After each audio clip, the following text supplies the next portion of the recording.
dengan mengoptimalkan apa yang sudah ada, terutama manajemen. Tidak perlu dulu menambah armada.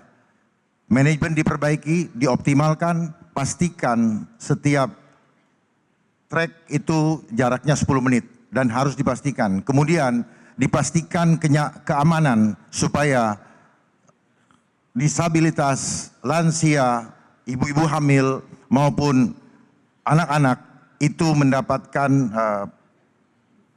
maintenance atau treatment yang khusus. Sehingga demikian juga dengan penggunaan kendaraannya. Kendaraannya harus nyaman, AC-nya dingin, baunya tidak pengap, dan juga hindari dari hal-hal yang tidak baik. Oleh sebab itu juga perlu ditanamkan budaya budaya antri kepada anak-anak. Masukkan di dalam kurikulum supaya budaya antri ini ada di dalam adab kita. Kemudian baru setelah itu kita evaluasi apakah perlu ditambahkan. Kalau perlu baru kita tambahkan. Jangan kita mengeluarkan anggaran tetapi kita sebenarnya tidak tahu faktor mana yang perlu kita perbaiki. Kemudian kita perlu mengurai kemacetan dengan apa? Dengan membuat suatu compound yang tersentralisasi, di mana di situ ada tempat tinggal, ada pasar, ada sekolah, sehingga transportasi ini juga bisa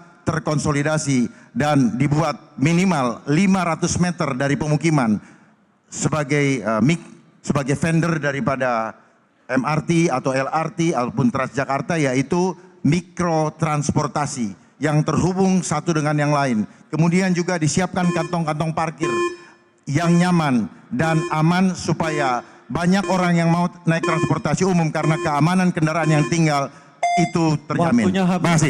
Terima kasih. Dan kami persilakan kepada calon gubernur nomor urut 1 Bapak Ridwan Kamil untuk menanggapinya dalam waktu 1 menit. Kami persilakan Pak Ridwan Kamil.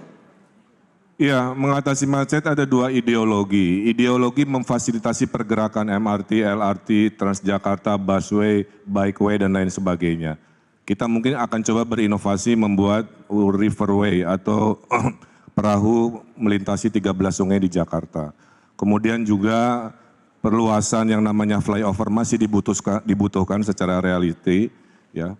Nah, ideologi kedua yang pasangan Ridho akan kembangkan selama 5 tahun adalah mengurangi pergerakan, membangun pusat-pusat pertumbuhan, CBD di Ancol, di PIK, di Meruya, di Kelapa Gading, di TB Simatupang, sehingga orang selatan tinggalnya di selatan, tidak usah ke pusat, kerja di selatan, nge-mall di selatan, orang di barat tinggal di barat, kerja di barat, nge-mallnya di barat, tidak harus semua ke pusat.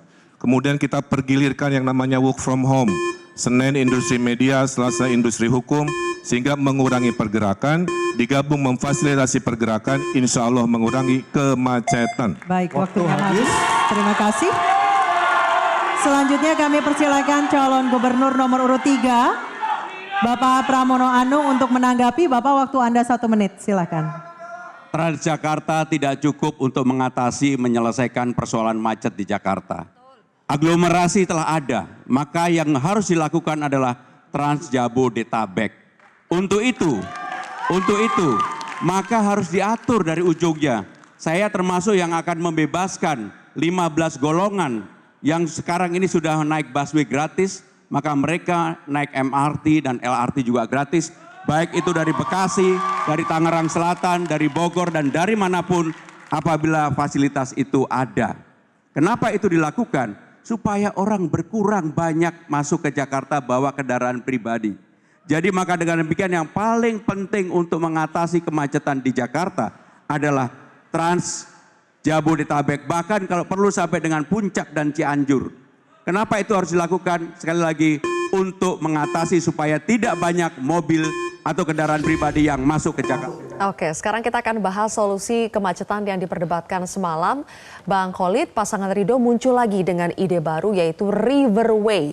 Kita ingat dulu zaman Voke ada transportasi sungai yang nggak jalan tuh. Jadi pertanyaan saya, ide Riverway ini muncul apakah sudah berbasis kajian riset mendalam terkait dengan possibility? Ada perahu yang bisa melintasi 13 sungai di Jakarta, apakah sudah dikaji mendalam, Bang Khalid? Ya, jadi begini, hal yang sudah berjalan seperti transportasi publik, Transjakarta, kemudian Mikrotrans dan LRT, MRT dan sebagainya, kita tetap lanjutkan. Apa yang disampaikan oleh Bang Ridwan, oleh pasangan Ridho adalah tambahan-tambahan yang belum ada. Jadi ada dua hal tadi, yang pertama adalah memfasilitasi pergerakan. Dengan salah satu tambahan inovasinya adalah jalur dari sungai, 13 sungai itu. Dan tim pakar kami sedang mengkaji itu dan insya Allah itu visible untuk dilakukan. Sudah dilakukan kalkulasinya. Kemudian yang kedua adalah hal yang juga sangat penting adalah akar masalah kemacetan itu masalah mengurangi membatasi pergerakan. Gimana caranya? Dengan cara membangun perumahan yang terjangkau dan terpadu dengan transportasi publik, dengan aktivitas ekonomi, dan membentuk pusat-pusat bisnis baru sehingga dia bekerja, dia tempat tinggal itu terintegrasi dengan transportasi publik, dengan rumah susun. Nah, di Jakarta itu ada sekitar 1,2 juta backlog, kekurangan rumah. Sehingga orang-orang yang bekerja di Jakarta itu punya rumahnya itu di luar Jakarta. Ya, dan inilah yang harus menjadikan solusi dari Pemprov, menyediakan rumah yang terjangkau, yang dekat dengan aktivitas ekonomi mereka, yang dekat dengan layanan transportasi publik. Sehingga dengan memfasilitasi pergerakan dan mengurangi pergerakan, itu kita akan bisa mengurangi kemacetan dalam dua sisi tadi. Jadi semua visibility-nya sudah dikaji ya, Bang Khalid? Sudah, kita sudah melakukan, mendengarkan dari para pakar, ahli transportasi, ahli tata kota, dan mereka memberikan hitungan-hitungan yang rasional untuk bisa dijalankan di tahun ke depan.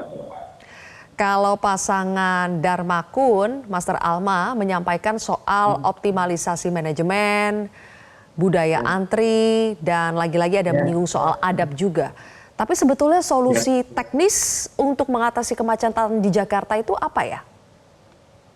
Yang pertama saya mau jawab dulu, setiap pemimpin itu harus membuat keputusan, ya apalagi di negara demokrasi, dengan salus populi lex exto, yaitu keselamatan rakyat adalah hukum tertinggi. Itu yang pertama dulu. Yang kedua adalah Bang Dharma fokus ya meningkatkan kenyamanan untuk seluruh transportasi yang terintegrasi. Jadi yang sudah dibangun oleh Pak Ahok, Pak Anies, ini kita teruskan, kita develop, kita kembangkan, dan bahkan kita akan membuat mikrotrans yang baru, yang unik, yang menjadi pekerjaan baru untuk 355.000 pengangguran di Jakarta. Dan juga 465.000 rakyat miskin di Jakarta. Dan tadi Bang Dharma bilang, teknisnya harus nyaman untuk disabilitas, harus nyaman untuk ibu hamil, harus nyaman untuk lansia dan anak kecil, ya. Jadi semuanya bisa menikmati dengan nyaman, tidak pengap, budayanya harus beradab semuanya. Jadi betul-betul yang kita inginkan adalah setiap trek itu jaraknya cuma 10 menit, ya, tidak boleh ada antrian yang terlalu panjang, dan terintegrasinya ditambah, ya, diperbaiki, di redesign tata ruang kota juga kami akan lakukan. Dan yang paling utama adalah warga Jakarta itu warga yang dinamis, ya, jadi tidak mungkin dibatasi pergerakannya, sahabat-sahabat. Dan juga yang perlu diperhatikan, karena mereka dinamis, ya kita fasilitasi dengan transportasi yang nyaman, dengan transportasi yang unik, yang baru, yang bisa membuka mata dunia bahwa Jakarta ini kota global yang beda, kota global yang beradab, kota global yang aman bagi seluruh warganya. Dan yang paling utama yang kita fokuskan adalah kami ingin transportasi ini, ya, masalah kemacetan ini membuka lapangan pekerjaan baru, padat karya untuk 820.000 warga Jakarta yang miskin dan nganggur. Gitu, transportasi yang unik, yang baru itu apa, Master? Mikrotrans itu, Kak. Nanti ada mikrotrans yang beda, Kak. Nanti di bocorannya saat debat kedua nih. Kalau ditanyain, ya, atau saat nanti Bang Dharma dikasih kesempatan, beliau akan menjelaskan hal yang beda gitu, hal yang unik dari mikrotrans yang beliau sebutkan tadi, ya, di dalam debat. Baik. Berikutnya, Bang Laude, kalau pasangan Pram Rano itu muncul dengan program Trans Jabodetabek, menggratiskan MRT, LRT golongan tertentu yang sepertinya terdengar hanya memoles sedikit dari yang sudah ada. Apakah itu dirasa cukup, Bang Laude? Ya, makasih. Dari saat pembukaan Mas Pram Bang Dul tadi malam ketika membuka penyampaian visi dan misi di debat semalam itu sangat jelas, ya penyampaiannya sangat konkret, realistis, terukur, kemudian juga apa adanya membawa pesan keberlanjutan. Nah, turunannya kemudian ketika kita berbicara terkait permasalahan kemacetan, hal yang tidak boleh kita lupakan adalah data-data tentang penyebab kemacetan itu sendiri. Kan terungkap bahwa penyebab kemacetan di Jakarta, penyebab utamanya itu adalah penggunaan kendaraan pribadi. Yang kedua adalah turunan dari itu tidak seimbangnya ketersediaan fasilitas kendaraan umum atau fasilitas moda transportasi publik. Sehingga kemudian yang menjadi solusi untuk kita, kalau kita rangkum, ambil poin dari apa yang disampaikan oleh Mas Pram tadi malam, paling tidak ada 4 aspek yang bisa disampaikan. Pertama adalah sarananya, ya. Sarana bagaimana sarana transportasi publik itu kemudian ditingkatkan, ya.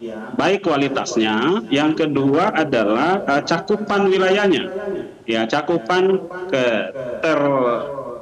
akses terhadap transportasi publik itu baik yang basisnya bis maupun yang basisnya rel. Ya, kita sudah punya LRT, MRT, kemudian juga kereta komuter. Itu kemudian diharapkan harus menjangkau seluruh wilayah yang orang bekerja di Jakarta, Jabodetabek yang dalam bahasa Mas Pram tadi malam. Jadi kualitasnya menjemput kenyamanan, ya, di sarana prasarana itu kenyamanan, aksesnya yang mudah untuk sampai ke situ. Sehingga perlu kemudian juga adalah integrasi dengan penunjang transportasi yang basisnya massal itu, ya. Mas Anies atau gubernur sebelumnya, aspek dari keberlanjutannya adalah bahwa integrasi transportasi itu kemudian juga harus ditingkatkan. Yang kemudian juga menarik poin keempatnya adalah pemberian stimulus terhadap orang bagaimana mau beralih dari menggunakan transportasi pribadi ke transportasi publik. Sehingga tadi malam disampaikan bahwa akan ada 5 golongan yang akan diberikan stimulus, dengan kata lain gratis kita ketika menggunakan transportasi publik. Ini semua tujuannya adalah bagaimana meningkatkan jumlah orang menggunakan transportasi publik. Tugas pemerintah adalah bagaimana menyediakan sarana dan prasarananya. Ya, tentu saja dalam penyediaannya kita harus lihat ya anggaran-anggaran yang sekarang ada. Tentu APBD DKI 2025 ini sudah dibahas dan bagaimana ketersediaan anggarannya harus dilihat. Sehingga kapan itu mulai dilaksanakan? Oke, Bang Laude, baik. Bang Ege, kita sudah mendengar lagi bagaimana ketiga jubir ini mempertebal pernyataan dari masing-masing paslon semalam soal kemacetan. Menurut Anda, mana paslon yang menghadirkan solusi kemacetan yang terdengar konkret buat warga Jakarta? Jadi bukan hanya normatif, tidak sekedar bombastis, tapi memang betul-betul konkret buat warga Jakarta. Itu dihadirkan dari segi gaya komunikasinya itu dari paslon yang mana? Ya, Silvi dan para pemirsa serta ketiga teman-teman yang luar biasa baik ini. Sekali lagi mungkin ini karena debat pertama atau jangan-jangan memang tahun 2024 ini debat Pilkada DKI Jakarta akan begini saja. Saya yakin di luar sana banyak yang menyatakan bahwa ini relatif normatif. Iya, sekali lagi ada soal panduan baku dari KPU tentang debat ini ya. Tapi justru harusnya kan ini topik yang jauh lebih membumi ya ketimbang tadi tentang COVID, kenapa COVID bukan Taufik, kemudian mengenai data DKI Jakarta dan data nasional ya seperti menganalisis kinerja Kominfo tadi misalnya. Sekarang kita meluncur langsung ke soal kemacetan. Nah, memang ini agak menarik bagi saya misalnya ya kalau membahas pasangan satu Bang Ridwan Kamil dan Suswono, itu sampai muncul pertanyaan saya tadi seperti yang disampaikan Silvi juga gitu. Kalau Riverway, keren kan, itu seperti Amsterdam loh itu ya. Jangan-jangan Jakarta dulu kan dibangun seperti kota-kota Belanda gitu. Saya tuh kepikiran sederhana Silvi, itu nanti kalau mau ke Harmoni apa bisa lewat Riverway yang itu ya? Atau di mana tuh kira-kira perahunya mendarat gitu? Itu kan sesuatu yang menarik gitu ya, sesuatu yang menarik yang muncul dalam pikiran saya gitu. Nah, ditambah lagi dengan misalnya kalau pasangan yang kedua ya, Darmakun ini kan saya lihat memang lebih banyak berbicara soal, sebetulnya ini lebih banyak meneruskan Pak Jokowi ini, revolusi mental, aman, adab, dan kemudian perbaiki manajemennya sebaik mungkin. pada pasangan yang ketiga, Mas Prambangdul, saya justru muncul lagi tuh tergelitik untuk menanyakan kalau misalnya ada stimulus-stimulus, kita berbicara tentang Jabodetabek ya, Trans Jabodetabek yang sebetulnya bukan barang baru juga. Bang Yos pernah berbicara begitu, Riverway dulu juga Bang Foke pernah berbicara demikian. Nah, kalau kita stimulus dalam konteks Jabodetabek, apakah itu berarti mensubsidi juga orang yang tinggal di luar Jabodetabek? Sedangkan mensubsidi warga Jakarta aja itu sedang tarik-menarik gitu ya angkanya jika dikaitkan dengan berbagai angkutan yang ada di Jakarta. Sambil saya menunggu nih, Master Alma, itu tablet atau bentuk mikro dari angkutan umum yang bisa masuk sampai katakanlah ke Pinang Ranti di tempat saya itu seperti apa gitu. Jadi ini memang bagian ini jauh lebih membumi, sayangnya kalau dibandingkan debat 5 tahun yang lalu belum tajam. Mungkin seperti kata Master Alma tadi akan lebih empirik atau akan lebih membumi atau lebih detail pada debat yang kedua. Karena topik ini kan bisa ditarik kemana-mana sebetulnya gitu. Ya, ya. Topik yang pastinya patut kita bahas lebih jauh adalah soal bagaimana ketiga paslon ini menyediakan program untuk para Gen Z yang merupakan salah satu pemilih utama di Pilkada nanti. Jelajahi cara baru mendapatkan informasi. Download Metro TV Extend sekarang.